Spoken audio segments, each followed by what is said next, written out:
This will show you 3 games. What I played midstream Twitch. One of them is an half decent game, average amount of moves. The next 2 was Gambit openings I played where my opponents got obviously frustrated and just blundered early on. So they were pretty quick. Just showing you how useful counter gambits, how useful counter gambits maybe, because you got to think, when your opponent plays Gambit, they're looking for a quick advantage. You play Counter Gambit, you catch them off guard, and a lot of the time, they're not sure what to do. So the first game is just a bit of a quick, basic, I don't know, positional / tactical awareness video, like game maybe. It's not a perfect game, but it's a decent game to show. The other 2 were basically more of an advertisement, if you will, for the 2, the Albin and the Falkbeer Counter Gambit videos I've made. So I'll leave a card when necessary. I'll put timestamps in so you could jump to the part of the video that you want to jump to if you haven't got bored and switched off this upload already. But anyway, let's get into it. So the first one was against a 16-19. I've dropped a lot of points. My highest star was on chess.com was 1807. If we get back into the 1700s, I'll be fairly happy. These past few streams on Twitch, I've just been trying to get back a lot of lost points. I do feel as though I deserve to be in the mid to late 1700s at the moment. But anyway, we start. I'm white here. I start with e4, e5, knight to f3. And we have the Philidor because black here played d6. Now, I'm not a Philidor fan. I do like playing the Scotch. I've not played the Scotch for a while. I've been trying to learn the English. And when I nail the English, I'll be uploading a very good English opening video. I've made a few opening videos. I think they've been pretty piss poor, but I'm starting to get the hang of this uploading malarkey now. So hopefully I'll nail it. Hopefully. Hopefully. I'm going to stop blabbering on. Let's crack on. So I play d4 because I'm a Scotch player kind of guy. He takes on d4. I retake the knight on d4. Knight to f6. And bishop to g5. Just pinning this knight to the queen indirectly. Relieving the pressure on e4. So this knight can't grab e4 because I just take the queen. So he breaks the pin with the bishop to e7. So now again, this pawn is hanging. So I protect it with bishop to d3. He takes it anyway. This isn't a mistake. It's just how it goes on. So the best move for me here is to take on e7, threatening the queen. So he has to react if he wants to stay in the game. Queen takes on e7, and I just castle, preparing to play the rook here, and just, screw back over a little bit here. He castles. I play the rook to e1. I make a slight error here. It's not a major boo-boo, but it's could have been played better by myself. So he defends the knight with d5 because he can't move the knight because the queen's undefended. The rook will snap him up, or her up, should I say. And so my initial thought here was, okay, attack the knight with the pawn. He ain't moving the knight. I'm just going to grab him, and he just moves the queen out of the way and attacks my undefended knight. A better move here would have been knight to c3, just basically attacking this pawn, putting pressure on the knight. I could always play f3 later on if need be, should he play this. The idea is basically to find a defender for this knight. I mean, I could have possibly played c3. Yeah, but anyway, I played f3, and he moved the queen out of the pin and attacked my undefended knight on d4, which is the best response. So now I play c3 because I don't want to swap this knight off. It's a good knight. It's not getting easily overthrown from d4 anytime soon because the queen is on this kick away square. So he plays knight to g4. I play the king over to h1, just getting out of this pin. Now f3 positionally is a bit of a kick in the teeth for me, so I need to try and get some pressure going on the black side. So he plays c6, just supporting the d5 pawn. I immediately try and kick the queen away with b4. Queen comes to d6, knight to d2, just trying to finalise my development. f5, and this is a slight inaccuracy, but still a pain in the bum for me. Knight to b3, and this was his mistake. He blocks the bishop's defense of the pawn, so I can immediately grab it with a knight. I mean, unless he wants to swap a rook for a knight, before the bishop could have just snapped him up, and the bishop would have been supported by the rook. So he plays the queen to f6. Now he's lost the f5 pawn. Knight to e7. Well, the idea is, I've got ideas of grabbing the bishop. It comes with a check. Let's just see what happens here. King to h8. Knight to d4. This again was a slight inaccuracy. Just, you know, could have been played a little bit better. Stockfish actually, for some reason, preferred h4, just booting this knight around a little bit.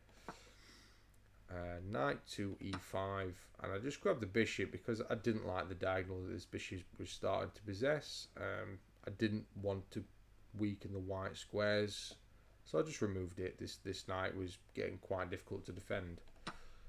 Rook takes on c8, bishop to f5, rook to e8, and now I play f4, you see, attacking two knights, and this is where things go south for my opponent.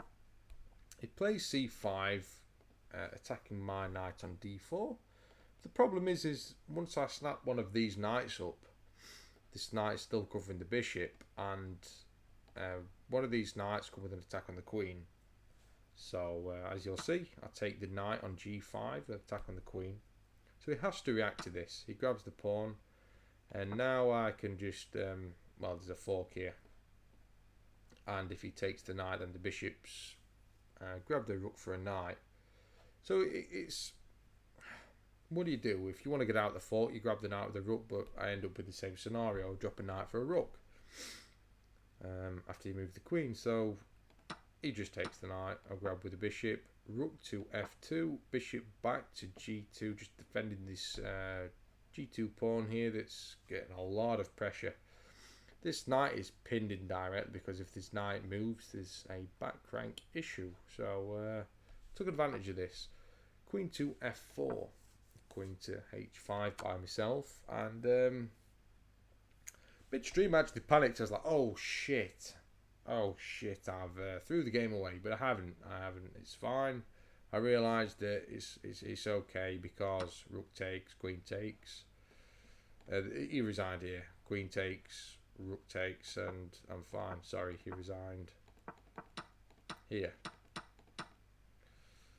I could have oh no, sorry. This side of the game should have continued. Scratch that. He did actually resign here. But yeah,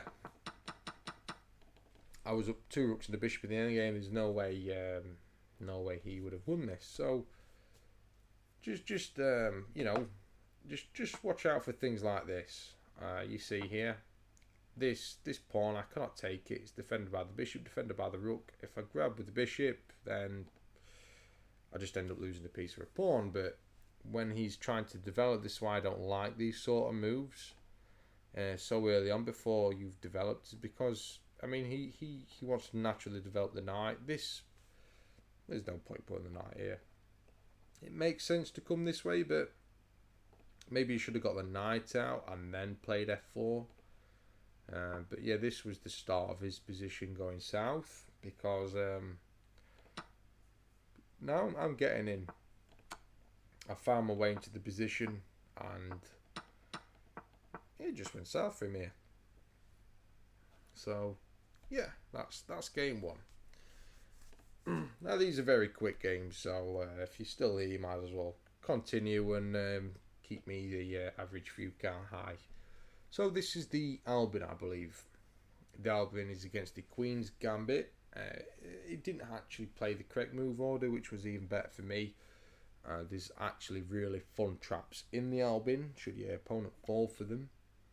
But this is just a quick demonstration to how decent these counter gambits are. These next two games, just you know, played a 1606 player. Okay, I've played at the 1800 level. I beat one or two 1900 players.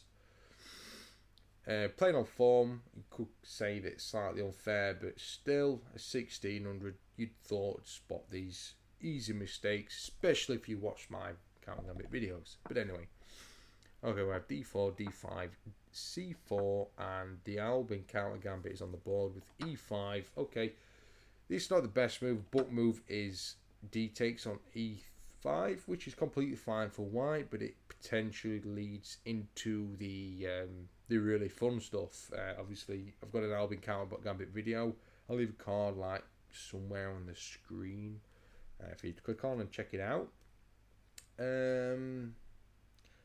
I could probably remake that video. It was early on, and to say that the Albin is one of my favourite counter gambits. I remember the video really doesn't do it any justice. It's one of my first videos, and how can I say this? My bum was twitching. I wasn't used to it. I'm still not used to it. I'm just getting to grips with it a little bit. I'm a little bit better now. I believe. I mean, if I'm not, then just say in the comment you're a dick. And well, yeah, I take it on the chin. But anyway, C takes on D5. Queen takes on D5. Sorry for just like blabbering. So yeah, Queen takes on D5, and we have E3 just defending the D4 pawn. I'll say so. E takes on D4 anyway. Knight to C3, and instead of reacting, I think, well, I can still develop. I mean, I can't grab the knight. If I grab the knight, the queen just takes the queen, and the game is lost for me. So this pawn's doing me a great favour. It's blocking the queen, attacking my queen. But this knight is attacking my queen, and that's not good. So I pin the knight to the king. This knight can't take the queen because it'd be in check. It's a legal move. So white here says, "Oh yes, I get a bishop check, and after I block, pick the bishop up." Well, it's important to know in these positions specifically, you have the knight to c6, blocking check and defending the bishop. You'll see this a lot in the Albin. Remember, in the Albin, if you see the queen to a4, it's a mistake by white, as long as you play the knight to c6. So this guy's like, okay, I'll just take the pawn, and I'm like, okay, I'll just retake the pawn with queen takes in on d4. Now this is the this is like the beginning of the end, really, for now. Really, actually, like, for real. Bishop to d2, breaking the pin of this knight. Now the problem is after the bishop takes on c3, the queen is undefended. So he needs to take the bishop, and I take the queen, or if he takes the queen, I just take back with the bishop. Simple stuff, really. So if white plays properly here, I've won a bishop. I'm up a bishop and a pawn. If he takes with the pawn again, I just grab the queen. So what does white do with? I mean, he should probably just take the queen with his queen and be done with it, and accept that he's losing. But he actually takes on c3 with the bishop, and just grab the queen, and here he resigns. So yeah, that was fairly straightforward. Sorry.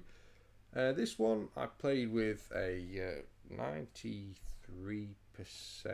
accuracy. You can't see on the screen, sorry. But anyway, it's a fairly straightforward game. We have the Falkbeer Counter Gambit in this one, and I will leave a card on the screen so you can see the Falkbeer Counter Gambit for yourself, the actual video I made on this opening. These two last games, I know they're really short, pretty poor to show, but basically, you know, call them an advertisement for the other two videos I've got because they haven't got many views. The Falkbeer Counter Gambit video that I made is okay. The Albin Counter Gambit video was one of the first videos I made, and it's pretty poor, to be honest. It's embarrassing, but it's still there. It's the purpose, it's the education, the instruction side is still there. But anyway, okay, so we have E4, E5, and the King's Gambit now. Up until learning the Falkbeer, I hated it. I hate the King's Gambit. So anyway, here's the Falkbeer. The first mistake here, white should take, E takes on D5. But a common one you'll see here, if the King's Gambit player doesn't know what the hell he's doing, this is a 16-19, guys. He should know this if he plays the King's Gambit.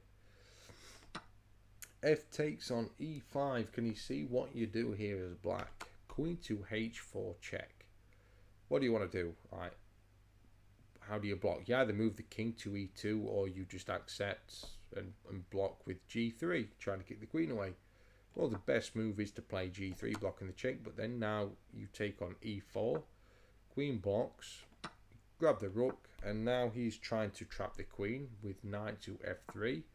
Just pin the knight to the queen with bishop to G4. Queen goes to B5, giving the king a check. Block with the pawn. So basically what I'm doing here is I'm saying, okay, grab this, grab B7 and win the rook. But I'm forcing him to do this. Playing C6, I'm saying, do something with your queen because I'm going to grab it if you don't. So, okay, he's like, okay, you got my rook, I'll grab your rook. Okay, I'll grab your knight while I'm at it. He's like, okay, haha, I've got your rook. And next move, I'm grabbing your knight. I'm like, not so fast. Queen to D1 check. King to oh wow, king to F2 and bishop to C5 check. This is a checkmate. The next move, king to F2 and queen to F3 checkmate. It's just how simple, natural looking moves for white in the King's Gambit against the Falkbeer Counter Gambit. It can be just so, well, it's brutal. Let's be honest. They're playing the King's Gambit. They're like, you know, oh yeah, I'm going to screw you over the King's Gambit. Ha ha ha ha. No, you're not the Falkbeer Counter Gambit. Get bummed. Yeah, should before get banned. Yeah. I don't know what the hell that was just then. Forgive me. Yeah, so anyway, that sums it up. I'll leave the cards and timestamps on the video so you can jump around and click onto the other videos, see the openings for yourself. That's pretty much it. Give me some feedback. Any new subscribers, greatly appreciated. Any likes to the videos, massively appreciated. Comments, any feedback, good or bad, the help for future uploads. I can't stress enough how much I appreciate it. Before I go, I am thinking of a way to give away a DGT chess e-board. It's basically a chessboard that you can play online with. It's absolutely awesome. I've used it 2 or 3 times myself, not going to lie. But it's in brand new condition. Absolutely fantastic condition. I've got a toddler who runs around like an absolute arsehole. So I just daren't play with it in case she just gets hold of it and starts using it as a racetrack for her cars. So what I'm trying to say is, drop in any ideas that you may have. The idea of the giveaway of the chessboard is basically to increase my publicity, get more viewers, get more average viewers on Twitch. I'm going to reach affiliate, just get more subscribers really. A lot more subscribers using the chessboard. So any ideas that you may have for that, drop it in the comments. I massively appreciate it. I will see you in the next one. Catch you later.